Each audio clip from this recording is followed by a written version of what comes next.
Welcome back to another edition of Postmedia's Ottawa Senators panel. I'm Ken Warren with Don Brennan and Bruce Garriock. Guys, Senators coming off a pair of really impressive wins. They defeated the Los Angeles Kings 5-1 on Saturday, came right back and defeated Dallas Stars 4-1 on Monday. This has been, I think, in my opinion, a lot more surprising than anybody would have expected. Are you surprised, Don, with their start, 3-2-1 so far? I think everybody is surprised. Walking into the newsroom today, everybody wants to talk about the Senators. I'm sure that's the way it is in offices right across the city. I mean, this is a team that, hey, some of us didn't think they'd win 3 games in the month of October, maybe even before Christmas. But they've come out and they're playing a fast, hard game. They're working hard in there, and I think that they're sneaking up on teams a little bit. I think that everybody, like the rest, like us, expected them to be worse than they are. Well, and I look at them right now, Ken, and I say, geez, I didn't think that they'd get off to this kind of start. I certainly looked at this home schedule and thought with the Los Angeles Kings and the Dallas Stars coming in, two of the more difficult teams to play against in the Western Conference, that they would really struggle against those teams. One of the things I've really been surprised about are 2 things. Number one, that they've been able to score goals because they were not able to score any goals barely in the preseason. And the other thing, the contribution in the number of goals that they're getting from their defensemen, because you thought when they took Carlson out of the mix that was really going to affect the production back there. Now, it's still early, but it's been a promising sign for them. Okay, well, let's get to the defense in a minute. We'll get there because you're right. That, like Max Lajoie, that's a topic on its own. But how much of this has been, any team in the league to win needs goaltending? And Craig Anderson, I think a little bumpy in the beginning, but in the last couple of games has really been outstanding. His save percentage going into the LA Kings game was .895. It's now .925. 2 solid games, stopping almost 40 shots in both of them. How important is this kind of veteran leadership in net being? Well, I'm going to have to study my analytical charts because I don't know where these shots are coming from. I heard that Matt Duchene talk about how they kept a lot of shots to the outside. Guy Boucher likes where the shots are coming from. So, I mean, I don't remember a lot of great, big, spectacular saves by Craig Anderson, but he's getting the job done. And, I mean, he always talks about just give the boys a chance to win, be in a position where we can pull the goalie and maybe tie the game up late. He's doing that. Well, one of the things that they've talked about, Don, is the fact that a lot of these shots are coming from the perimeter, and that's one of the things that you were mentioning. And that, one of the things I think they've done a pretty good job on is cutting down on the second and third chances that they gave up with great regularity last year. I look at Craig Anderson right now, and I was wondering about him because his save percentage, as you said, was .895. I think we were talking about this beforehand, Ken, but I think he was in that .890 area last year, and you wonder if he had made any kind of improvement. And because the one thing everyone has talked about ad nauseum is the fact that Craig Anderson is pretty good at bouncing back, and so far in these last 2 games, we've certainly seen some bounce back. So Anderson's play, I think it's been early in games, especially against Dallas. He kept them in the game, didn't let them get behind, and maybe allowed the kids to gain the composure. Let's go back to the defense now. Who are these guys that are doing this? And I guess we'll start with Max Lajoie because nobody had heard of this guy outside of the organization before this year. He's got 4 goals and 3 assists. It's the fastest start of any Senators defenseman in history. What's going on here, Don? Well, nobody heard of him. Yeah, that's right. I remember, though, at last year's training camp, he did stand out. He looked good, but you knew that he was right out of junior. You knew that he was going to be a while in the minors, maybe 3, 4, 5 years, right? Well, yeah, exactly. It hasn't quite turned out that way, but he's just a great story. I mean, here's a kid that has.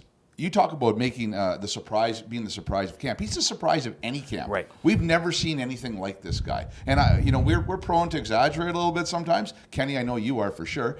And but never before have we witnessed something like this. So they knew he was good. They didn't even know he was this good. Well, they thought of him as a 3rd-round pick. He's an interesting story because his draft year he got mono. And his stock kind of fell in that draft. And they were looking at him as a 3rd-round pick. And Trent Mann and Bob Lowe's and I think George Farquhar, the scouts out there, kind of kept saying, got to take a look at this guy, They picked him in the 5th round. And if you can get a 5th-round pick who becomes a National Hockey League player, and look, we don't know where he's going to go here. He's off to a great start. Well, the big thing for any athlete, if any hockey players, is his finish. And he's got, I'm not saying he has to keep up the offense because I don't think they're relying on him for offense. He's just got to be reliable defensively. The goals, to me, are a bonus for him right now. Well, I mean, I talked to Mark Lamb, his former coach in junior, who said he's one of those guys, didn't do anything spectacular. He was very good at a lot of parts of the game. Nothing sort of stood out that would put him in that, high first round pick. And you're right, he had the mono and it slid him down a little bit in the roster, but a guy that does everything well. And in this team where you sort of have to fit in the holes that they give you, he's taken full advantage. I guess we can lead into some of the other defensemen. Ben Harper came back after sitting out the first 4 games of the year, and then now he's among the minutes leaders. I don't know if that's ever happened. Again, there's another big surprise here.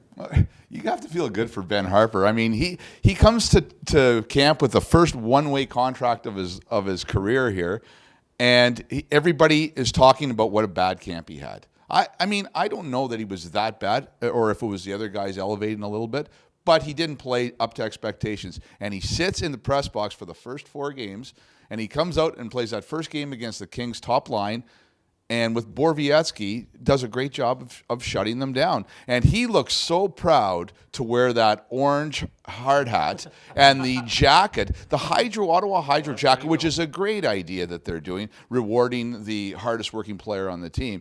He put that on for the TV cameras out in the hallway, went back, got ready for his interviews in the dressing room, and came back and he insisted on wearing that jacket again. He says, this fits really good. I think that he's going to want to wear it again. Well, it's interesting you say that, Don, about the bad camp, though, because, he had such a bad camp, they didn't want to send him down because they were afraid he was going to get picked up. And why didn't they want to send him down? Because they know with that kind of size, teams will still see potential in him. And one of the things that Ben Harper has to do to stay in the lineup is just keep doing what he's done in the last 2 games. We don't have to go crazy on this one, but with the 7 defensemen in the lineup the last 2 games, the one guy who was sitting out is Cody Ceci. And I know, like, the social media world lights up whenever Cody Ceci's name is mentioned. They've allowed 2 goals in 2 games with him not in the lineup. Is there pressure now on the Senators to not play him? What do they do in this situation if he's ready to return Saturday against Montreal? We've seen this in the past where some injuries occur and the team sort of rallies around that. I mean, we can go back to as far as the Danny Heatley days when they lost a bunch of guys, and he was a great 2-way player. Cody Ceci is going to be in the lineup. They're not going to figure out a way to keep him out. Cody Ceci they still regard as one of their better defensemen, and I believe that he is. But they'll tell you all the time it's a good problem to have. Like, which guy do you put in at what time? But you can expect that when Cody Ceci's ready, he's always going to be in. I would anticipate that Christian Jaros and it will probably, with Nick Paul, will probably go back to Belleville for their opener this week. I look at the situation with Cody Ceci. He's going back in when he's ready and when he's healthy. Now, if he's nursing anything, maybe they take a little more time because they're not in a position where they have to rush him. But I think the guy to keep an eye on now is Chris Weidman. Well, yeah, he had the big game against Los Angeles, but maybe he's limited in what he can do defensively. I agree with that. Guys, just before we wrap up here, is this team 3-2-1? I mean, it's not the best record in the league by any means, and Montreal is off to a good start too. Is this team maybe taking advantage of the fact they're flying under the radar? I mean, something's happening in Toronto. I don't know if anybody's heard that they're having some success there. Is this a good thing, though, for the Senators to sort of being, not being noticed as much because of what's going on in Toronto, the media capital of the hockey world? Well, of course. I mean, it's a good thing that nobody's expecting the Senators to do anything. Never mind the Toronto situation, but just the fact that everybody expects that they're going to be dogs this year, right? So they come out and they're sneaking up on teams, and people are looking past them a little bit. But yeah, for the rest of us that are following the league, everybody's caught up in the Toronto story, and it's a great story. I mean, they're ripping it up. So for Ottawa to come along and just sort of, go after a playoff spot very quietly. I mean, we can talk about that right now. Playoff spots. It's a little bit early, right? But I just think, yeah, it's a wonderful position to be in for them. Well, sometimes youth can take you a long way because maybe some of these guys don't know that they're supposed to lose, right? And maybe that's kind of the feeling in this dressing room right now. We've talked about it before, the fact that the veterans who are here want to prove people wrong. They still have some good players. It's that, those players, those veteran players, though, have to carry the load at some point.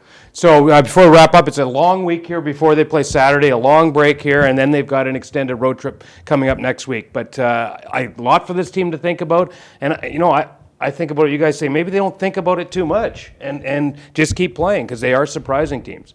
Thanks again for tuning in. Post Media's Senators panel. We'll see you next time.